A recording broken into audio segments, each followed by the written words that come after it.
E no LibraTalks de hoje a gente vai falar sobre um setor que tem maior participação no produto interno brasileiro, é o setor que mais emprega aqui no país e que tem a maior diversidade, mas que sempre foi meio refratário à inovação. E a gente está aqui com o João Monteiro, do Grupo Tel Aviv, que pretende mudar esse panorama. João, inovação e serviços no Rio de Janeiro sempre foi nevrálgico aqui, né? Uma reclamação eterna na cidade. De onde você tirou essa ideia de tentar mudar isso tudo aqui? Seja bem-vindo. Obrigado. Antes de mais nada, é um prazer estar aqui com vocês hoje, para que a gente possa realmente abrir a mente sobre esse mercado que, como você disse, é tão carente de tecnologia, de inovação, de realmente um processo atualizado, né, de tudo que corre ali dentro. Bom, o propósito do Grupo Tel Aviv, num contexto geral, não é só remodelar a estruturação de um mercado que é tão rudimentar, mas também é poder agregar valor junto aos nossos clientes, né? A gente viu lá atrás que tinha muita oportunidade dentro do mercado para que a gente conseguisse realmente explorar um caminho que nenhuma empresa estava enxergando, né? Quando a gente fala do âmbito de prestação de serviço, mão de obra dedicada, né, gerir a qualidade da mão de obra do ser humano, como que você faz isso, etc.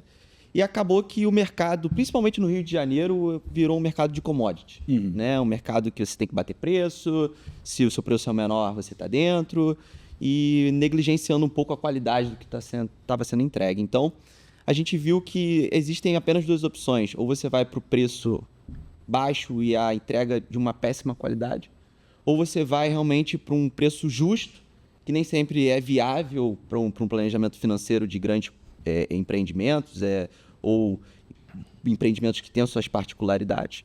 E através disso a gente viu que se a gente se estabelecesse como uma empresa séria, que entregasse qualidade com processos inovadores, a gente teria realmente uma oportunidade de crescer no curto prazo. E esse é o nosso principal objetivo, trazer o olhar para dentro desse mercado, um olhar de gestão corporativa, um olhar de gestão administrativa, e não simplesmente de ter mais uma pessoa lá e bater o preço do concorrente. A gente estava conversando antes de começar aqui o podcast e ficou muito legal, assim, tanto a origem da Tel Aviv, que pareceu que você era a ovelha negra dentro de uma empresa que é a ovelha negra, né, que estava buscando também já a inovação e tal.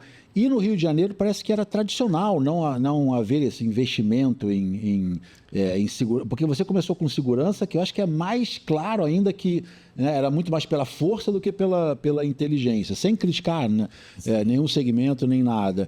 Em que momento você começou a sentir que os próprios clientes, eu acho que hoje você está atendendo, para usar a palavra do marketing digital, né, uma dor evidente, né, grandes hotéis, grandes, né, shows, eventos e tal, eles praticamente exigem que você tenha um serviço de excelente qualidade. Né? Onde é que você identificou isso? A gente identificou isso da seguinte forma, eu gosto muito de falar de maneira apartada, né? Hoje a gente opera redes de shoppings, a gente tem um conhecimento em marcas que são bem relevantes, assim. E quando a gente fala do âmbito da segurança patrimonial como um todo, os donos dessas empresas poucos são gestores mesmo. São pessoas que estão ali com uma cabeça rudimentar, o mercado antigo, e não estão atentos às movimentações significativas do mercado, posicionamento de marca, né? Até o conceito ESG mesmo, que envolve sustentabilidade social e governança, o que hoje o Grupo Tel Aviv é pioneiro dentro do mercado de serviços a trazer. Nossa, isso. Vamos falar sobre isso. Com certeza. Muito interessante. E dentro desse contexto, a gente olhando para o mercado de facilities, fica muito preso àquilo que eu falei inicialmente, a questão do commodity. Né? Quando a gente olhou essa situação e essa posição para onde o mercado estava indo, foi realmente o momento que a gente parou e falou: o que a gente precisa que hoje o mercado não tem, né? Primeiro, um setor de qualidade. Dentro do nosso mercado não se fala de gestão de qualidade, né? E a gente reparou, a gente já estava prevendo que essa gestão de qualidade ia ser cada vez mais marcante no setor privado, porque é um gerenciamento que vem da indústria, até fundamentado na Petrobras, né? Cultura Petrobras, etc. Só que o mercado privado estava começando a aderir isso. justamente para ter um padrão de gerir alguma coisa de qualidade, porque o serviço estava tão ruim. E nessa virada de chave a gente viu, cara, poucas vão ser as empresas que vão reparar isso. Poucas vão ser as empresas que no momento que isso virar, elas vão estar prontas, né? E atendendo com proximidade o cliente. Eu sempre me mantenho à disposição, é claro, eu não posso deixar de falar da minha equipe aqui, todos que estão vendo, que são fundamentais para que tudo aconteça. Mas quando você passa para a cultura da sua empresa, que você é forte, justo e moderno, que são os nossos valores, né? E que, independente do que for feito, se ninguém resolver, quem estiver acima vai resolver. Essa cultura é o que move hoje a gente. Então, a gente traz essa proximidade para o cliente, essa certeza, essa confiança de que se tiver qualquer problema, ele não vai cair num processo burocrático de resolução. Ele vai pegar o telefone, ele vai ligar para quem é de direito e essa pessoa vai estar lá para atender ele. Ou seja, um pouco... Porque hoje em dia a gente fala muito sobre automatização, mas nem sempre a automatização ela deve ser usada como uma interferência no atendimento, né? Porque as pessoas estão hoje cansadas de serem atendidas também só. Por uma máquina burra. Eu acho que a tecnologia, vocês estão usando ela, então, a total favor no processo. E no atendimento, você continua com aquele atendimento próximo e humano. Claro, é aquilo, carece muito, as pessoas carecem do contato, né? E aí é um campo muito aberto, assim, realmente é um mercado que poucas pessoas olham, é um mercado de volume. Então, assim... Quando você para olhar tantos gaps, até na criação de um ecossistema para o teu cliente, né? A gente andou até conversando sobre isso. Não se fala disso. Não se fala. Para mim não é interessante só vender. Para mim é interessante criar um ecossistema de geração de oportunidades para os meus clientes, né? Faz sentido eu ter um tomador de decisão de uma marca que tem sinergia com outra marca, eles estarem se encontrando e etc. Então, a tecnologia, junto com essa percepção do que é realmente necessário para o contato humano, da pronta resposta, de que se mostrar presente e tendo um propósito do lado do cliente, ser propositivo do lado do cliente, implementando a tecnologia. Porque a tecnologia, ela não só te ajuda a reduzir o tempo que é gasto para cada processo dentro da empresa, mas te ajuda a mitigar erros, né? Te ajuda numa economia absurda de insumos, que é o que a gente preza no âmbito da sustentabilidade. Então, hoje, tudo é automatizado via internet, software. A gente pouco gera papel, pouco imprime papel, né? E, dentro disso, é entender, como eu disse, qual é a principal carência, né? O que o meu cliente deseja. E é para lá que a gente vai. Você estava dizendo aqui para a gente que a sua formação é em engenharia. Temos aqui 2 engenheiros, né? Sim. Como é que, assim, você enquanto participante desse grupo, como é que você foi parar ali nesse negócio, né? Então, eu sempre durante algum momento da minha vida, eu fiquei me perguntando qual seria o meu propósito, né? Porque independente da formação, eu sempre me vi tendo aptidão para fazer várias coisas, né? E assim, eu falei, cara, qual que é o meu propósito na minha vida, né? O que eu vou fazer? E aí eu parei, eu pensei, cara, eu não quero ser rico, eu não quero ser um bom empresário. Eu entendo que... Fala a verdade. Não. Vocês vão entender a linha de raciocínio. Eu quero ser um provedor de oportunidades. Porque eu tenho certeza que a partir do momento que eu conseguir prover oportunidade para todas as pessoas que estão do meu lado, eu vou crescer e eu vou ser a pessoa que eu quero ser. Então, você tem que estar amarrado a um propósito, né? E não só a uma questão financeira. E eu vi muito isso, e isso acompanhando... Não tive esse insight do dia para a noite. Isso foi acompanhando muitos podcasts, muitas pessoas que eu acho que são relevantes falando, se colocando dessa maneira. E aí, quando eu passei para o meu processo de formação, eu já tinha vivenciado operações grandes de gestão de mais de 300, 400 pessoas por dia. E aí eu galguei uma oportunidade dentro da Tel Aviv. Isso há 3 anos atrás. Foi quando eu sentei com os sócios, a gente trouxe para ele uma outra visão do mercado, a necessidade da gente implementar o setor de qualidade dentro da empresa. E caí de cabeça nisso. Claro, nunca esquecendo de tudo que a engenharia me trouxe, né? Porque A engenharia te traz uma aptidão de organização, te traz uma aptidão de gestão financeira também. Uma claridade numérica. Uma claridade numérica. Lógica, né? Acho que é questão lógica. Sim. Mas é claro, e hoje eu vejo muito dessa forma. Eu descobri que eu amo trabalhar com pessoas, né? E serviço é feito de pessoas, né? São pessoas. Quando você junta essas pessoas com a tecnologia, você alcança realmente, junto com os valores da empresa, você alcança uma cultura de organização, uma cultura empresarial que hoje não se vê. Quando eu enxerguei isso tudo, foi para lá que eu fui e hoje eu estou aqui com vocês. E como é que foi para você abraçar esse desafio de trazer num setor que é difícil imaginar inovações, né, uma cara mais tecnológica, né? Porque eu sei que vocês têm um sistema de acompanhamento de funções, né? Sim. Que é algo que, quando eu soube, eu falei, gente, isso é uma inovação que eu nem sabia que existia. Sim. Onde um dono de uma empresa pode saber aonde estão seus funcionários e o que eles estão fazendo, porque é um sistema de checklist. Sim. Não é isso? Então, assim, dadas a tantas tecnologias que vocês foram implementando, né, no ramo de vocês, como você consegue pensar qual o próximo passo que eu vou dar? Qual é a próxima tecnologia que eu vou implementar? Porque todo dia, nesse ramo que é difícil se expandir, você sempre tem que estar pensando em alguma coisa nova. Com certeza. Hoje eu vejo muito a necessidade da gente trazer a inteligência artificial para dentro do nosso mercado, tá? Quando se fala de tecnologia, hoje, do âmbito da segurança, eu já tenho um software, já tenho a parte de tecnologia, sistema de monitoramento, câmeras, que agrega dentro de projetos que são grandes mesmo. Quando a gente fala de sistema de gestão integrado, você citou o checklist, na verdade, ele é o SLA. SLA. Que é o Service Level Agreement, que é como se fosse um acordo de nível de serviço que eu jogo dentro contratualmente, eu já tenho isso com todos os meus clientes, e eu imputo isso dentro do meu sistema de gestão integrado para personalização do meu contrato com o meu cliente. Então, ali ele tem uma série de itens que ele vai acompanhando a entrega desses itens para poder gerenciar a qualidade daquilo.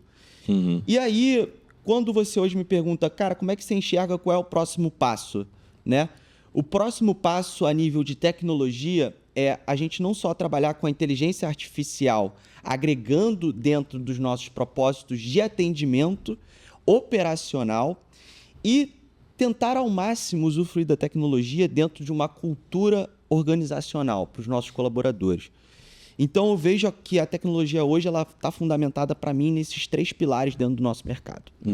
Atendimento, operação e a cultura organizacional. O que eu posso trazer, como eu posso otimizar os meus processos, e o que a inteligência artificial faz de maneira rápida e adequada, que sai realmente um material muito finalizado dali, basta você dar um tapa. Então, assim, o que eu consigo usufruir dessa ferramenta hoje? E eu vejo muito que esse vai ser o próximo virada de chave para os próximos anos. Entendi. É como você implementar isso dentro. Usar a inteligência artificial para otimizar processos que hoje em dia manualmente demoram demais. Com certeza, e às vezes até antecipar situações. Erros. E João, você tocou em assuntos bem interessantes aqui. Só para passar para o nosso telespectador aqui, o setor de serviços ele é responsável por 80% dos empregos formais no Brasil e 70% do produto interno bruto está no serviço. E também a maior diversidade possível. Você vai ver desde a senhorazinha ali, que é faxineira e tal, até um CEO de uma empresa. E é surpreendente ver um cara, né, um diretor executivo com 27 anos de idade com esse discurso. É muito legal isso também, mas como é que se dá? Você está falando de inteligência artificial, processos, computadores, celulares, tudo interligado e tal. E a gente também está falando com algumas pessoas, né, de baixa escolaridade, deve ter um turnover muito grande e tal. Como é que acho que um grande desafio deve ser o treinamento. Tem até aquela frase célebre, se eu não me engano, do Henry Ford, que fala: pô, vamos gastar dinheiro treinando o nosso funcionário para ele ir para outra empresa? E o Henry Ford falou: mas se a gente não investir, ele ficar na nossa empresa, né? Como é que você treina, com um gap educacional tão grande assim no Brasil, como é que você treina funcionários com escolaridades tão diferentes a enfrentarem o cara hoje você tem uma dificuldade do cara escrever, o cara vai para a inteligência artificial. Tem uma dificuldade a mais nisso aí, né? Claro. A grande verdade é que existe vários perfis diferentes para cada tipo de operação que a gente está trabalhando, tá? Então é evidente que em alguns momentos eu vou ter que realmente, dentro do meu processo admissional, dentro da minha escolha, do meu recrutamento, da minha seleção, eu tenho que preservar o que é bom para o meu cliente. Sim. Né? Então, é claro, a gente busca já ter pessoas capacitadas, profissionalizadas para a função que ela está sendo contratada, né? Para a função que ela vai assumir como responsabilidade. Mas o principal desafio, eu costumo usar uma analogia que é muito bacana. Quando você compra um carro, você faz várias revisões para garantir que todas as peças estão funcionando de maneira íntegra e você está utilizando o carro da melhor maneira possível. Quando a mão de obra é humana, o produto, né, é o ser humano que está ali realizando um atendimento, que está ali ajudando numa escolha, que está ali orientando, realizando um atendimento a uma ocorrência. Como que você gerencia a qualidade, a capacitação desse produto? Eu costumo falar que vai muito para o âmbito da governança empresarial, que é, primeiro passo, você trazer para o teu colaborador o estímulo, né? Fazer com que o exemplo se torne a referência. Depois disso, é honrar com um bom processo de carreira, de bonificação, fazendo com que ele acredite que o sonho dele possa ser realizado ali dentro. E o terceiro, complementando e indo em linha com o que você perguntou, o treinamento. Hoje são praticados em todos os nossos contratos treinamentos bimestrais. Eu tenho uma plataforma de curso de capacitação, onde eu disponibilizo para o meu colaborador a oportunidade dele estar ali agregando conhecimento para o seu trabalho. Porque às vezes o vigilante hoje, um exemplo, né, de uma mão de obra nossa que é muito forte, o vigilante hoje rompeu aquele estigma de ser simplesmente o cara fortão que fica ali e tal. Ele se comunica, ele tem que conhecer sobre o empreendimento, ele às vezes ajuda numa venda do empreendimento, ajuda numa orientação a um lojista, o cliente para algum lojista, né? Esse vigilante, às vezes, é interessante ele saber combate e prevenção a incêndio. Sim. Porque é melhor você saber e não precisar usar do que você precisar usar e não saber. Claro. Sim. Então, hoje, como que eu gerencio essa capacitação? Tornando um exemplo, ou seja, meus colaboradores que mais tiverem acesso à minha plataforma, mais cumprirem com os cursos, eles vão ser bonificados, vão estar tendo acionários... Meritocracia aí, né? Sim. Exato, indo para galgando uma possível supervisão, uma possível liderança. Sim. E eu tenho um time de gestão de qualidade que vai para dentro dos contratos, gerir presencialmente, ministrar presencialmente de 2 em 2 meses, em diversos temas que são previamente alinhados com meus clientes. Então, de praxe, a gente tem boas práticas, funcionalidade operacional, que é para relembrar para o colaborador ali qual é a importância dele na função. E, além disso, meu cliente pode virar para mim e achar que é interessante algum outro tema, né? E a gente compila todo o material junto com acompanhamento psicólogo, né? Para trazer a psicologia para dentro de um ensinamento, porque é aquilo. Se as pessoas não são capacitadas a nível de escolaridade, você precisa usufruir do pensamento humano, da condição humana dela, para que ela entenda e se capacite. Né? Sim. Então, você traz todo esse compilado de material para poder gerir um sistema de capacitação contínua dos teus colaboradores. Hoje vocês têm, em média, quantos contratos? Falando em pessoas, quantos contratos mais ou menos? O número de contratos ou o número de pessoas? Pessoas. No caso, quando você contrata uma pessoa, sim. Funcionários. Hoje a gente está em média com 1.000 funcionários. 1.000 funcionários. Tudo no Rio? Tudo centralizado no Rio de Janeiro. E você sabe que você tem uma dificuldade também aí, escalar com pessoas, né? Escalar o negócio digitalmente, né? Com infoprodutos e tal, não vou dizer que é bem mais fácil, mas é muito menos difícil do que escalar um grupo de quantas pessoas? 1.200 pessoas. Isso. E você diz que você quer expandir para o Brasil todo, aproveitar, porque né, aqui no Rio de Janeiro, se é assim, imagina como é mais para o interiorzão do Brasil e tal. Sim. Você sabe que você vai ter uma dificuldade hercúlea aí para frente, né? Com certeza. Essa dificuldade ela é notória, não é? E não é à toa que tem tantas pessoas que têm medo de atuar nesse mercado. Qual é a maior habilidade que uma pessoa hoje que está te vendo, 27 anos, falou, caramba, eu fiz engenharia, ou é preciso fazer alguma coisa da área técnica, da área científica e tal? Qual é a maior habilidade que alguém precisaria ter para atuar como diretor, né? Um empreendedor do ramo de serviços? A maior habilidade que eu acho que eu diria que, e com certeza, a gente está sempre aprendendo, né? A maior habilidade que eu acho que uma pessoa do nosso ramo tem que ter é saber lidar com pessoas. Sim. Eu tenho um estigma dentro da empresa que eu sempre falo muito. Contrate valores, treine habilidades. Muito bom. Então, assim, não adianta eu ter uma pessoa extremamente apta do meu lado, capacitada profissionalmente, se ela não está alinhada com a minha cultura da minha empresa, né? Então, hoje, o principal aptidão para quem está num nível de liderança, seja em qualquer cargo, administrativo ou a ponta operacional, o gestor de segurança ou o coordenador de facilities, essa maior qualidade dessas pessoas é saber lidar com pessoas. Ponto. Dali para frente, você tem que ter o conhecimento técnico do que você está fazendo. Mas dali para frente o caminho é muito mais curto. Porque é se desenvolver, é se capacitar, é continuar. E a própria empresa dá subsídios para que você possa se desenvolver. Então, a gente está falando de uma empresa que investe, de alguma forma, né, toda a equipe. Toda a equipe. A gente costuma dizer, indo em linha com o que você falou, é difícil, né? Nunca vai ser fácil. Mas tudo vai ser difícil. Tudo vai ser difícil. E o que move um resultado hoje é a cultura que você tem dentro da sua empresa. O nosso mercado não fala de cultura. É incrível. O nosso mercado não fala de posicionamento de marca. O nosso mercado não fala disso. Digital, então? Digital não existe, né? Fala, isso aqui, poucas são as empresas de serviços que pararam para ter isso aqui. Inclusive, eu acho que realmente, para os próximos anos, mais do que nunca, a gente vai ver uma diferenciação muito grande entre as empresas que estão atuando dentro. Sim, eu não vejo, antes de conhecer a empresa de vocês, confesso que eu não conheço muitas outras empresas, porque elas não se divulgam, né? Não sei se não há um interesse de se divulgar, não sei te dizer. Eu acho que elas acabam sendo conhecidas pela necessidade, né? De tipo, eu preciso. Entendeu? Você acha que é uma vergonha de se divulgar porque lida com faxina, vigilância, não sei o que e tal? É um medo. Entendi. É um medo, é rudimentar, é o que eu estava falando no início. Muitas empresas não querem se mostrar dessa maneira. Ou porque tem uma gestão furada, que por trás dos bastidores você tem uma série de coisas que não estão sendo cumpridas. E aí não é legal se mostrar. Vamos pular essa parte, É porque é um tipo de empresa que ela lida com aquilo que mais dói, né? Que é aquilo que a gente começou, é o CLT. Exato, é o que regula, né, o nosso produto. É a CLT. Essa é a verdade. Então, assim, muitas empresas não querem. Elas não querem se mostrar.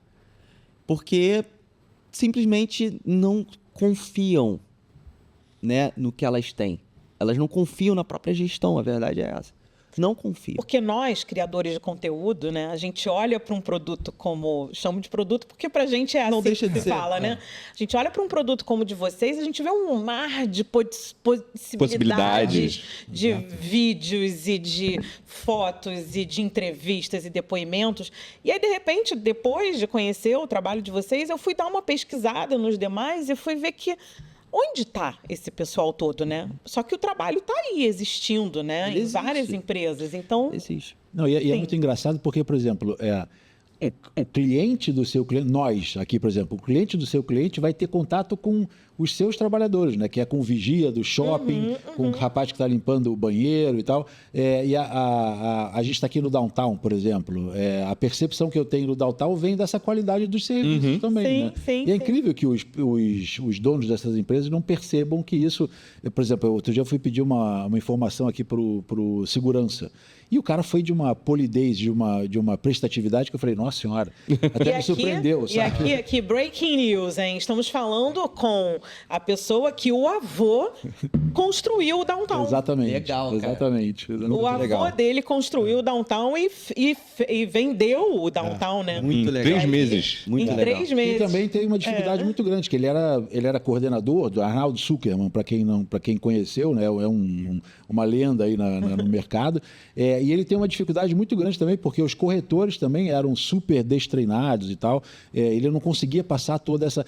Porque, assim, eu acho muito bonito isso que você está falando, né? De empreendedorismo e tal, mas a gente sofre muito isso também de transmitir o empreendedorismo Porque empreender no Brasil... Acho que você escolheu o pior, talvez um dos piores países no mundo para empreender. Né? E o mercado também, não é? verdade, eu até brinquei, né? Falei que foi praga, foi reza forte, o que é e tal.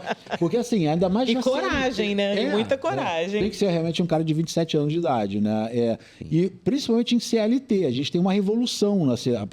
Você dormiu algumas poucas horas em alguns desses últimos anos aí, né? Com essas mudanças de CLT, né? Lei das domésticas e tal. Como é que é essa preocupação com a CLT? O que a CLT, né? O peso que a CLT tem nesse serviço? Como é que ela afeta vocês? Tem que ser muito organizado, né? Super, né? Exato. E ainda mais com a quantidade de tributos, leis... Exato. Você lidar com isso nada mais é do que algo que eu entendo como padrão hoje. Porque eu jamais conseguiria entregar o que a gente está disposto a entregar e o que a gente entrega sem antes ter um controle exato das leis que regulamentam o meu produto, né?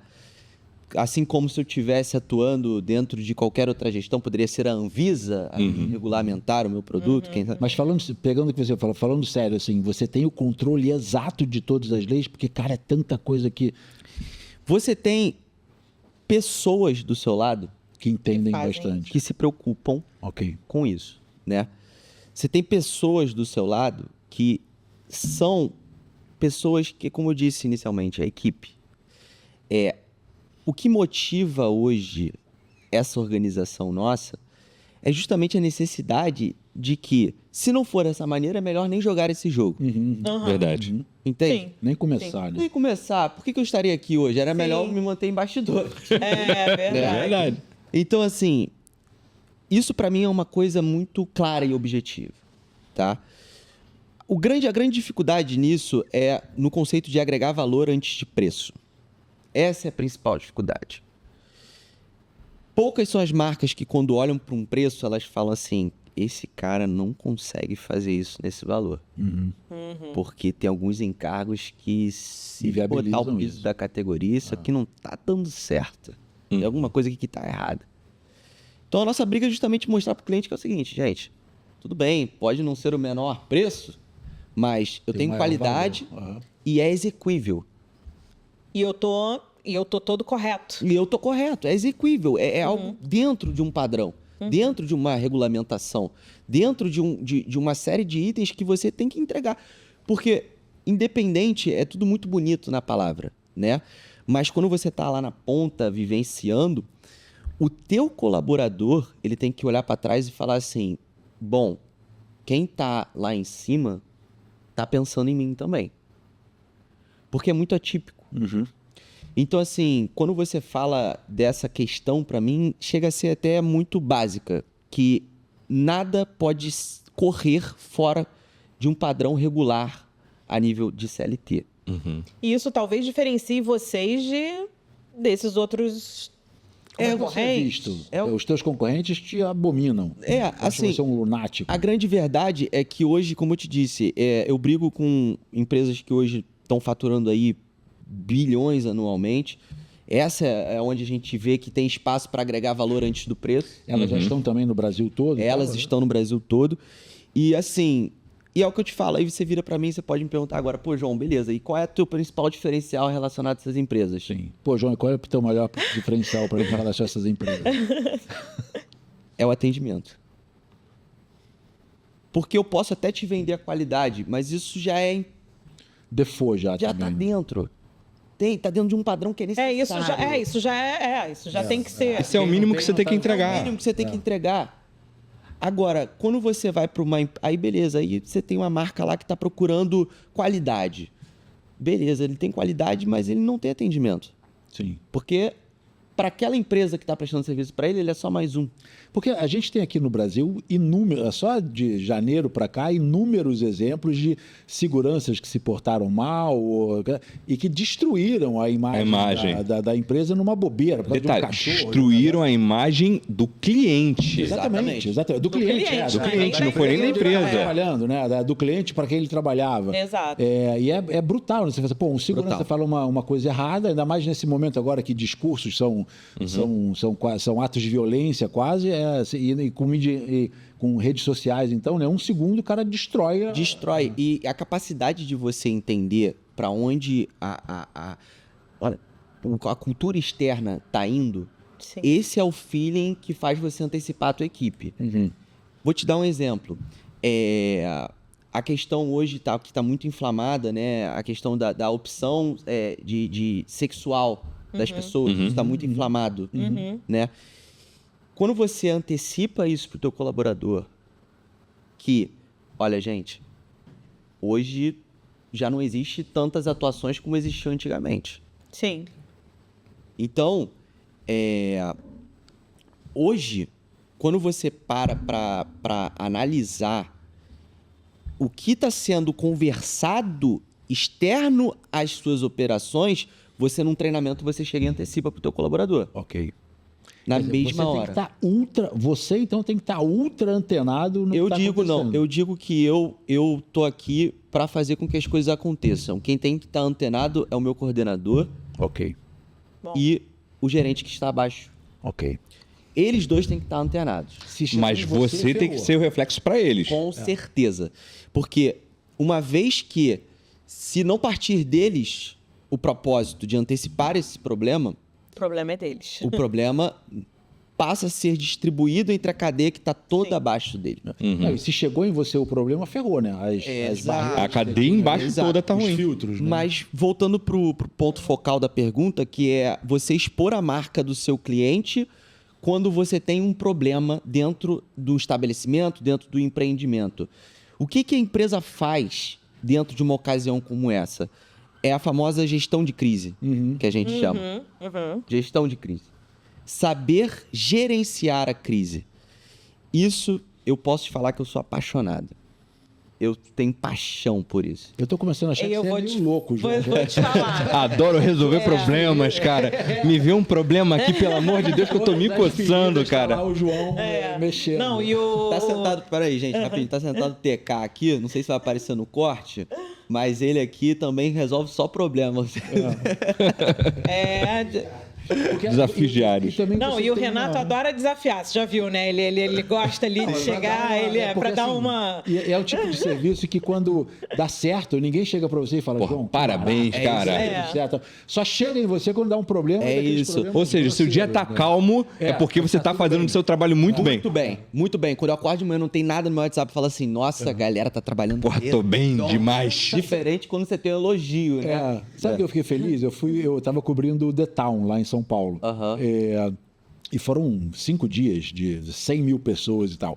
E na nossa sala lá de imprensa e tal, tinha, sei lá, 1.000 pessoas também, e tinha o pessoal limpando o banheiro. E os caras limpavam. Cara, cada vez que eu entrava no banheiro, o banheiro tava um brinco. Um brinco. E era inacreditável. Quando é assim, eu elogio, sabia disso? Quando é assim, eu elogio. Eu elogio e aí, no também. final, no 5º dia, eu cheguei pro cara que tava limpando e falei assim, meu irmão, obrigadíssimo, você tá de parabéns pelo teu trabalho, cara. Eu nunca vi nada igual. Ele quase chorou, cara. Ele ficou assim, ó. Poxa, cara, muito obrigado. Porque acho que as 1.000 pessoas que passaram, ninguém reparou que o cara estava Eu acho também, sabe, que existe uma coisa assim, aí é uma cultura, não posso generalizar, mas da maioria dos brasileiros, de não ter um cuidado com o domínio público, com o espaço público. Sim.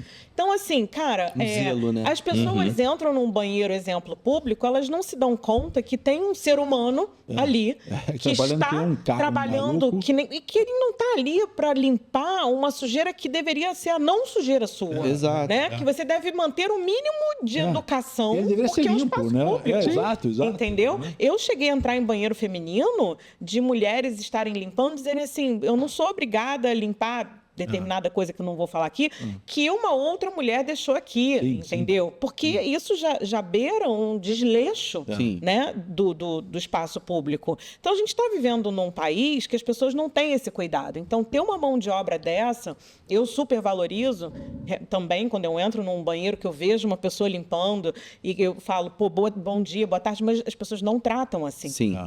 Né? Então, assim, é uma mão de obra que já se sente um pouco para baixo nesse sentido. Então, uma empresa como essa, que valoriza, que dá um treinamento, que instrui, né? Que traz ali o que a gente chama de media training, né? Que o que você faz é isso, você está indo à frente, estudando o que pode gerar uma polêmica e trazer a tua equipe. Realmente é um diferencial. Isso eu chamo de inovação, né? Que é um pouco aqui o nosso tema. Sim. A inovação, ela não precisa ser a inovação só na tecnologia, ela não precisa ser de máquina. É na gestão. É na gestão. Quer dizer, que é o sustentável também. Exato, né? que é o que faz a empresa ser o que é. Porque, vou te falar, quando você tem colaboradores engajados, satisfeitos com a cultura da empresa, eles vendem tão bem quanto qualquer comercial. Sim. Porque é através do exemplo que o cara deu no atendimento, de uma comunicação que ele teve com o cliente, que talvez desperte o interesse de um possível outro cliente. Ou então, quando ele vira e fala assim, realmente lá na empresa as coisas acontecem da maneira perfeita. Ele se torna... Você tem um time de elite. A verdade é essa. Sim. Ao passo que, como você disse, não tem elogio. A verdade é essa. Quando tem, é bem raro. Mas quando tem um problema, aparece mais de 10 pessoas para contar. Verdade. Né? E aí, como é que você blinda o que você está fazendo? Porque é mão de obra humana. Às vezes, ele pode acordar e simplesmente, né? Não desenvolver tanto quanto desenvolveu no dia passado. Sim. Então, como é que você blinda isso? Você gerencia os seus treinamentos, documenta relatórios de treinamento, você gerencia o seu plano de bonificação, documenta seus planos de bonificação, você gerencia os teus planos de carreira, você documenta, você cria uma série de itens que fazem com que, de maneira rotineira, você entregue isso para o teu cliente possa ter certeza de que é o seguinte, cara, o acompanhamento está sendo feito, a gestão está acontecendo. Qualquer coisa que acontecer fora isso aqui... Falha humana. É pontual. Sim. Ponto. Você mostra para ele que, olha só, eu estou prestando atenção, eu estou olhando todos os registros e se tiver que acontecer qualquer coisa, foi algo bem pontual, mas eu estou olhando tudo. Exato. Você não vai precisar chegar até mim e dizer, olha, deu problema. Eu já vou saber que deu problema. Exato. É diferente. Eu vou chegar para você e vou te falar, eu evidenciei que no meu relatório de produção um colaborador não está entregando no horário X. Eu vou ter que substituí-lo. Vou remanejá-lo para uma outra funcionalidade dentro da empresa e vou trazer um outro colaborador um pouco mais apto. Perfeito. Antecipar. Né? Antecipar, mostrar para o cliente. Quando você antecipa o cliente, parece básico, né? Nossa, tão simples. Ninguém faz. Infelizmente, no Brasil, a gente costuma dizer que essa atuação de vocês é padrão internacional, né? Deveria ser padrão nacional. Mas como é que como é que Estados Unidos e Europa e tal, isso já é antigo até, né? Como é que você compara? Você foi lá para fora, viu, estudou isso? Eu estudo muito uma referência de mercado para mim, que é a G4S. Tô até falando dela, mas enfim. É uma empresa multinacional, que ela tem um porte ali, realmente atuando em diversos países, né? E eu andei enxergando um pouco, né, disso tudo, enxergando um pouco de como é que funcionava a organização, que é uma empresa que está com quase 2 milhões de funcionários. Nossa. No mundo inteiro. No mundo inteiro. Caramba. Então, assim, eu fui analisando isso, entendendo, fiz viagens e observei, fui para São Paulo, né? Que São Paulo costuma ser o ápice da operação, dos serviços, de tudo parte de São Paulo, é responsável por grande parte do PIB. Então, quando eu fui para esses lugares, e aí quando eu cheguei, foi muito frustrante, para te ser sincero, a minha ida a São Paulo nos primeiros meses de negócio, quando eu fui analisar a qualidade do que estava acontecendo lá, fui logo nos principais pontos focais. E aí... Frustrante porque não era o que você esperava? Não era o que eu esperava. Sério? Não era. Eu vi problemas, assim, de uniforme. Caramba! Que eu olhei e falei, cara, como é que o cara tá na... Claro, não vou ficar aqui citando, mas numa marca tão relevante, num lugar tão relevante e... Uniforme sujo. Ele tem totalmente inapto ao que realmente é o padrão daquela marca. Totalmente, assim, negócio torto. Chegou até a tirar a magia que você tinha por ver erros tão banais. Exato, e inclusive era de uma empresa que na época eu até tinha um certo respeito. Sim. Falei, cara, interessante, né? Legal o case dessa empresa, vamos olhar. Eu cheguei lá e falei, nossa, que absurdo.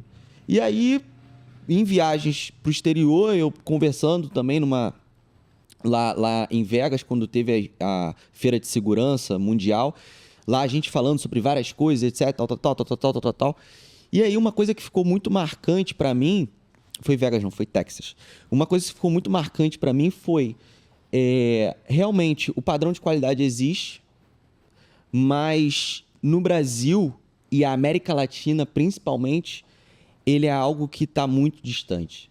Muito distante. E aí você começa a botar prioridades, porque se você listar tudo que tem de gap, é uma lista do tamanho do estúdio. E o que é prioridade? Né? Quais são os itens que são prioridade dentro desse padrão todo? Porque aí você vai listando e vai ticando e vai fazendo, até o momento que você consegue gerir isso. Mas eu acho que também é o que determina um empreendedor, né? Você olhou para aquilo, uma pessoa normal olha e fala, puta, pelo amor de Deus, não vou enfrentar isso não. Você fala, opa, tem uma oportunidade gigante, bilionária de negócio. Opa, tem gente errando, posso fazer melhor. Exatamente. Eu acho que tudo é assim, né? Eu acho que a grande verdade é que as pessoas que são bem-sucedidas, elas enxergaram oportunidades em momentos que outras pessoas não enxergaram. Isso é verdade. Elas viram pontos, elas observaram, olharam para pontos focais que outras pessoas não estavam olhando. Que persistiram. E persistiram, confiaram no propósito. Acreditaram também. No propósito. Por exemplo, hoje em dia, você oferece quais serviços? Além de segurança, limpeza... Isso, portaria, vigia, jardinagem, manutenção predial. Tá. Perfeito. Tem os serviços dentro de segurança, escolta armada, os serviços de CFTV, monitoramento, etc. Mas também está no âmbito da segurança. Você também não chega a fazer, tipo, terceirização de serviços, essas coisas assim, tipo assistente? Fazemos. Administrativo. Isso. E recursos humanos também. Fazemos. Você andou comprando empresas já nesse sentido... A Tel Aviv andou comprando em empresas para agregar esse serviço. Já foi com esse pensamento? Como eu te disse, hoje poucas são as empresas que têm esse olhar, né, de realizar aquisições significativas para realmente incorporar coisas mais relevantes. Então, hoje a Tel Aviv, lá atrás, ela veio de um processo de aquisição no início, né? E com isso a gente construiu a nossa, de maneira disruptiva, os 3 primeiros anos da Tel Aviv foram os anos de construção, de conhecimento. E depois disso foi a construção do corporativismo, né? Eu costumo dizer essas duas fases. Então, dali para frente foi a estruturação do corporativismo dentro da empresa, do setor de qualidade, e pioneiro no conceito ESG que a gente tinha falado inicialmente. Então, essa parte do ESG também abrange um pouco a parte social, a parte cultural, enfim, entender um pouco mais desse âmbito aí de vocês. Sim. É um conceito que hoje no mercado se vende-se muito. É um discurso também. É um discurso. E muitas empresas muitas marcas buscam ter fornecedores que compactuam com esse discurso, com esse posicionamento, né? Quando se fala de sustentabilidade, a gente não só otimiza a redução dos insumos de todos os nossos serviços, como também a gente agrega utilizando equipamentos, veículos elétricos dentro da nossa operação. Então, tem alguns lugares que a gente, dentro da funcionalidade operacional, a gente precisa ter veículos e hoje a gente, em todos os contratos que nós temos veículos elétricos. Que legal. Então, é de praxe isso, já contratualmente ajudando na redução de monóxido de carbono e, consequentemente, sendo de maneira sustentável, conseguindo consolidar isso dentro da empresa. Fora isso, é treinamento, capacitação e consolidar também um estímulo da diminuição de utilização de água, por exemplo, insumos na hora da mistura do produto de limpeza. Isso é uma coisa que pouca coisa se fala, né? E realmente é algo que vale a pena tentar. Existe um treinamento para, por exemplo, mistura de produtos de limpeza, essas coisas todas? Existe mistura de produtos de limpeza, tipos de pano para cada superfície, por exemplo. Nossa, que interessante. Melhor saber e não precisar usar do que precisar usar e não saber. Exatamente. Então é melhor ela ter um tipo de pano e limpar várias superfícies do que o cliente chegar e dar vários tipos e ela não saber usar nenhum. Então, assim, por mais que... E tem contatos que a gente, às vezes, até fornece material. Então, assim, a gente preza muito por isso. No conceito social, não é só agregar em âmbitos de ONGs, investimentos para a comunidade. Eu acho que isso é um discurso muito frágil, tá? Eu acho que é ser propositivo para o entorno dos nossos contratos. É mais ou menos isso. O que eu quero dizer com isso? Pô, a gente viu que tem uma praça ali que realmente não tem uma estrutura adequada, brinquedos infantis, etc. Vamos ajudar, né?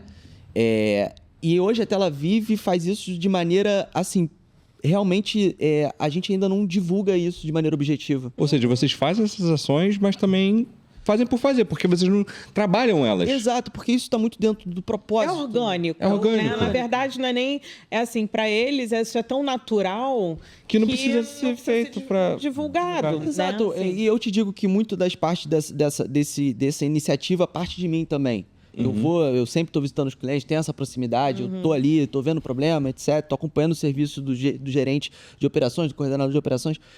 E eu vou lá, eu olho a oportunidade da gente agregar nisso e vamos, fazemos, etc. Então, assim, é claro, sempre tendo um planejamento financeiro, sempre prezando pela viabilidade dos meus contratos, mas isso é o que agrega valor no posicionamento de marca. Sim. E também, a nível social, é muito importante, né? Porque isso estimula também o nosso processo de venda e ajudar, né? Sim. E governança é o quê? É você criar um clima organizacional dentro da tua empresa no qual o colaborador que está ali, ele saiba que, cara, eu posso conquistar o meu sonho aqui. Eu acho que...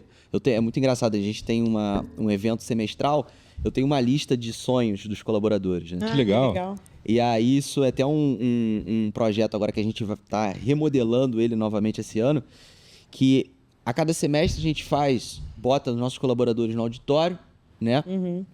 E esses colaboradores passam por esse processo de não só um plano ali no qual a gente bonifica, mostra o colaborador exemplar, mostra os colaboradores que subiram a cadeira, às vezes por um aumento de salário mínimo ele já está feliz, porque é uma questão de dignidade, né? Ele falar que ele ganhou, que ele está vencendo, etc. E aí, nesse contexto, a gente pega os sonhos dos colaboradores e a gente cita alguns, né, daqueles que estão ali na frente do palco, etc. É muito bacana. Então, no conceito da governança, é você criar um ecossistema no qual as pessoas têm os valores da empresa e elas consigam acreditar que vão ter o sonho delas, né? E, cara, é muito legal, mas assim... E aí acaba que todo mundo caminha na mesma direção. Na mesma direção. Porque a empresa quer realizar o sonho dela e as metas, e os seus colaboradores querem realizar os seus sonhos. Sim. E aí, quando tudo se alinha, é um caminho único, não tem como dar errado. Exatamente. É uma cadeia que ela é cíclica. Sim. Né? Então, você cria um ciclo sempre de... Todo mundo ganha, digamos assim. Exato. E você tem que ter isso. Nós somos movidos por pessoas. Então, cara, as pessoas têm que estar motivadas. Elas têm que entender que o propósito dela pode ser atendido ali. Entende? E antes de mais nada, ela tem que ter a certeza de que o diretor, a pessoa que está sentada na cadeira de ação, está pensando nela. Porque senão também não adianta. Sim. Não adianta.